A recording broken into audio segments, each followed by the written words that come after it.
Welcome to the Watering Hole Podcast. I'm your host, Mary Riemann. The Watering Hole is a place to come and quench your thirst for meaning, nourish your hunger for inspiration, and feed your need for connection, featuring inspirational talks, curious conversations, mystical meditations, and other artistic expressions exploring themes on life, spirituality, nature, mystery, and so much more. So meet me at the watering hole, and together, let's drink from deep waters. For today's reflection, I want to begin with a writing by Henry Nowen. He writes, "One day I was sitting with Rodley, the leader of a famous trapeze troupe, in his caravan talking about flying.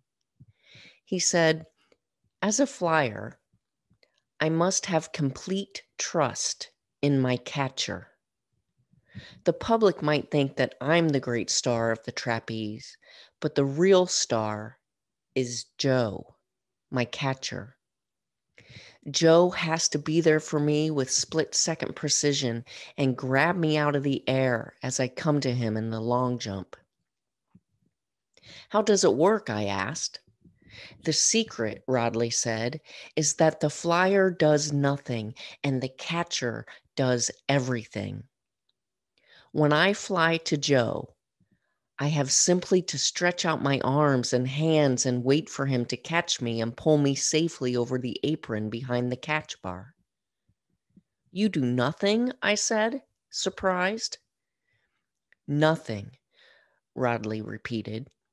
'The worst thing the flyer can do is to try to catch the catcher. I'm not supposed to catch Joe. It's Joe's task to catch me.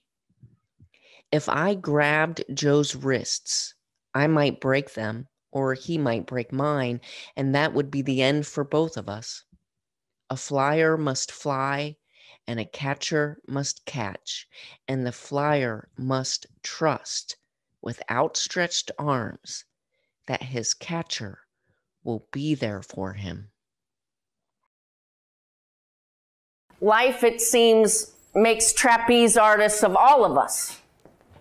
There's not one among us who hasn't had to risk something. There's not one among us who hasn't been or won't be pushed out of the nest at some time, right? It's part of our life. We may not have a Joe, or we might have a Joe, but all of us are flyers. All of us are flyers. But we live in a culture that tells us that trust is something that has to be earned.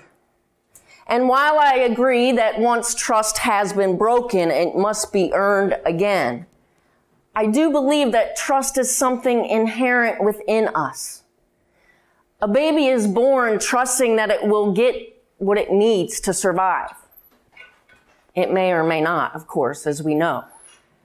But it believes because the connection through which it came into being was there from its start, that it will be there upon its birth into the world. I mean, I don't think baby's thinking that, but you know what I'm saying.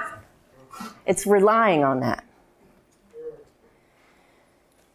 But unless we know who we really are, right? Unless we know that at our core we can trust ourselves, that we can trust life to do its thing, we tend to cling to our fear, our biases, our likes and our dislikes as if they are reliable and dependable, trustworthy, even permanent definitions or measures of who we are, even though we know how easily those things change. Trust is built with consistency. And basic trust can be cultivated by doing that simple meditation and recognizing that our body does what it does without our deciding to do it. If we had to decide our heart to beat, all of us would be dead. Because we forget, right? If we have had to decide to breathe, it happens without our consciousness, without our knowing. It does what it does. We can trust that. One time I went to the Hermitage. There's a Hermitage that I visit regularly. And I remember being there. It was one of the early times I went. I had one book. I had no music. It was silence for 10 days. And that kind of silence can slow a person down, which is nice, which is why I go. So I can reconnect with myself capital S, remembering who I am, right? And I remember one day, because I fasted mostly and just ate a little bit, my awareness being drawn to how sacred that process is of being able to eat, to trust your body to do what it's going to do, to expel what it doesn't need, and that it all returns back to earth, right? There is no separation. In creation spirituality, we call this process of life, we identify it with the 4 paths. We call them the 4 viyas, or the 4 paths of creation spirituality.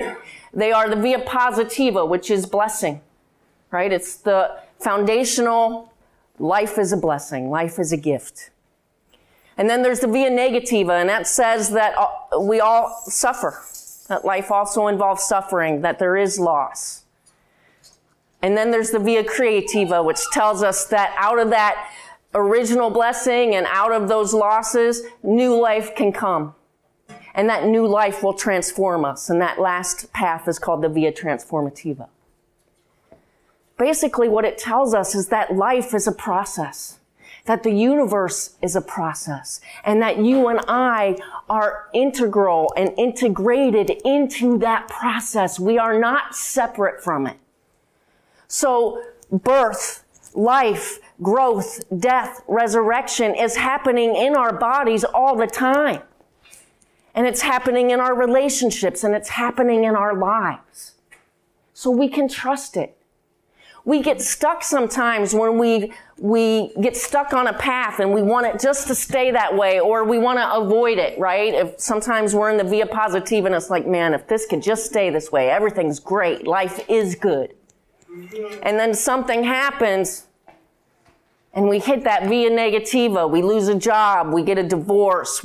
Somebody we love dies. We lose some of our own ability. And we start to believe that life sucks. And we can get stuck there. But creation spirituality tells us life goes on. There is no really getting stuck. And that after loss, after death, new life is promised. And we've got 14.5 billion years of history showing us that life is promised. That out of the death of stars, you and I came to be. It is one process, and it moves through us, and we move through it. And we are not separate from it. And that is the core, that is the essence of who we are. So life is our Joe.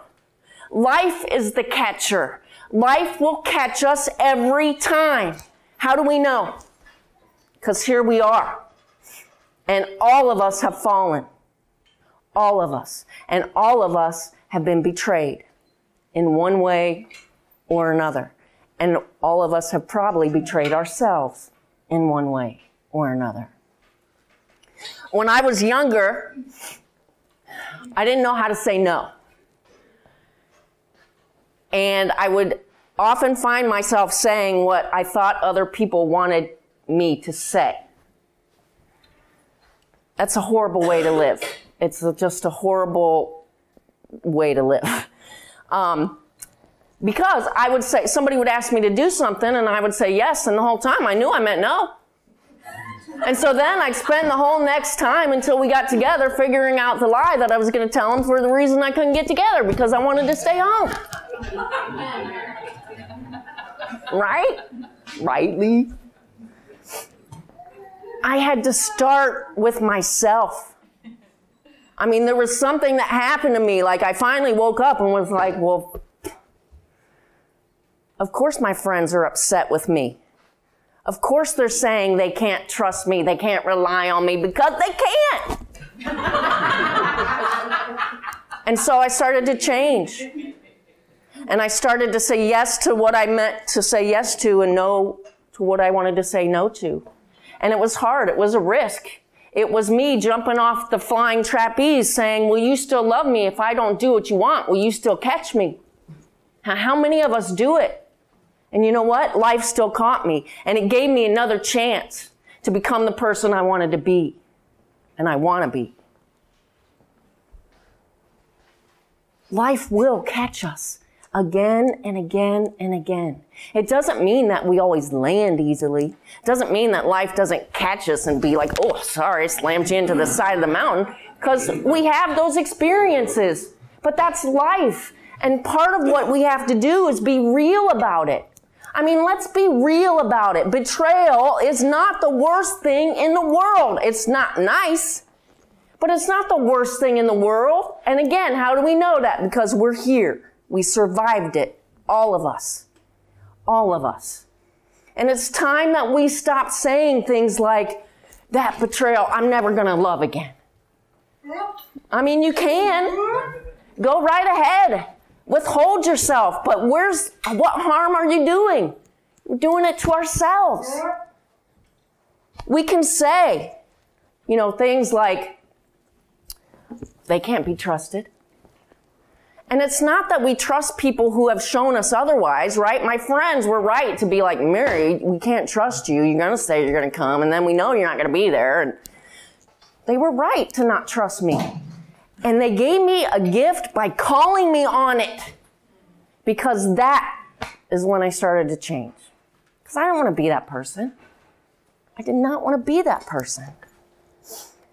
So trust begins by remembering that we are not outside of life. We are not outside of nature. We are not outside of the cosmos. We are the cosmos. We are that process, that 14.5 billion years of process of coalescing polar opposites to bring forth something new. That's us. And if we can come back to that reality, then my God, we have the capacity to survive a lot more than we think we can. And not only that, but we can trust the unfolding because we know that at our essence, we're going to be okay. We might be changed, but we'll be okay. And life will teach us that if we're mindful enough. I think about the ability I was given, the gift I was given to walk with my mom to her death. 18 months she was diagnosed till her death. And what a gift that was for me, because after that experience, I could say to myself, wow, I'm going to be all right. Something horrible can happen to me, and I'm going to be okay.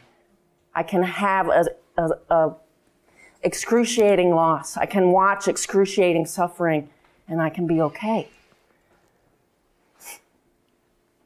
As some of you know, my aunt died suddenly 2 weeks ago, and every Sunday I light a candle for my friend Amy Lopez. My aunt died suddenly, and my friend Amy's husband died suddenly about 10 months ago. And I light a candle for her because I want her to know that we can catch her. And I don't know, because I've never had that experience of losing somebody that close to me that suddenly, that I could do that. That I could wake up every day and live life again. And my friend Amy is showing me how to do it. And she's trusting. And it's hard. And I see her struggling. But I've also seen people who have, after a loss like that, shut down. And they say, I can't go on without that person. I can't trust life to do right by me. And I've seen those people. They're not living and they're not dying. They're merely existing. And life is stilted for them. And the reality is that deep down in that inner nature and that self of self, the essence of who we are and that spark of the divine, it cannot be wounded. It cannot be wounded. And so if we can remember that, then we remember that when we are feeling hurt, it's our ego. It doesn't mean the hurt's not real, but it does mean that at some level it's somewhat superficial. Right? It's not a mortal wound. It's not going to put out the spark of the divine that lives in us. The universe tells us, even if we die, we get recycled. Right? So there's no snuffing us out. There's no snuffing us out. That's what we have to remember. That's who we really are. And it's same when we betray somebody. When I was betraying my friends, it wasn't my authentic self. I wasn't coming from my essence. I was coming from my ego, from being worried about what other people would think of me if I just said, you know what, I want to stay home. I want to go to bed. I want to put my pajamas on. It's ego. And we've got to recognize that there is a difference. There is a difference. And we can come from our authentic self all the time. But it takes mindfulness. It takes a willingness to be intentional about what we're doing. And to come back to this, right? This is basic trust. My girl said to me this week when we were preparing and we're talking about this, she called it the platinum rule. She goes, it's been gold a long time. Surely by now it's made platinum. But right, this is the basis of trust in community. It's the remembering that I am you and you are me. And that you feel like I feel. That you suffer like I suffer.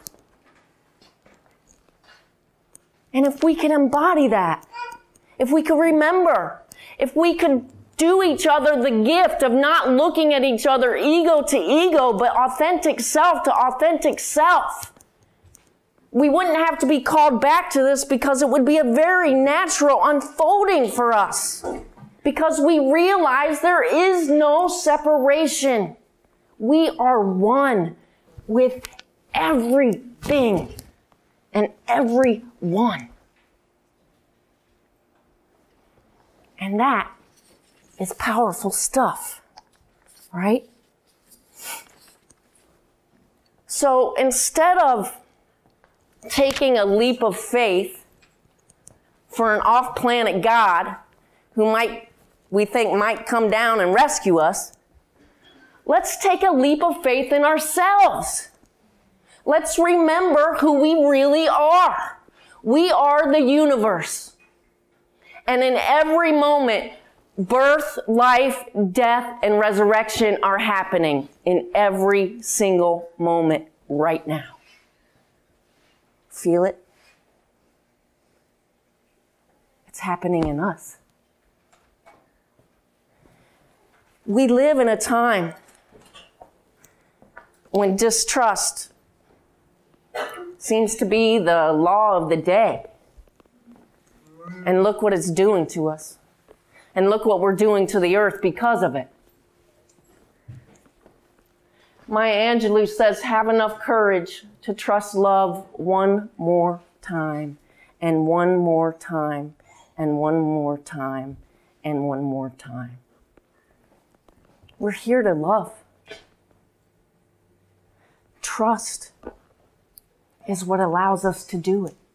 It's what allows us to come outside of ourselves and remember that we are all of that which we see outside of ourselves. So we can trust. We can trust one another. But we've got to remember that deep down inside of you is the same thing that's inside of me. The heart of the cosmos. The heart of life. And life will catch us.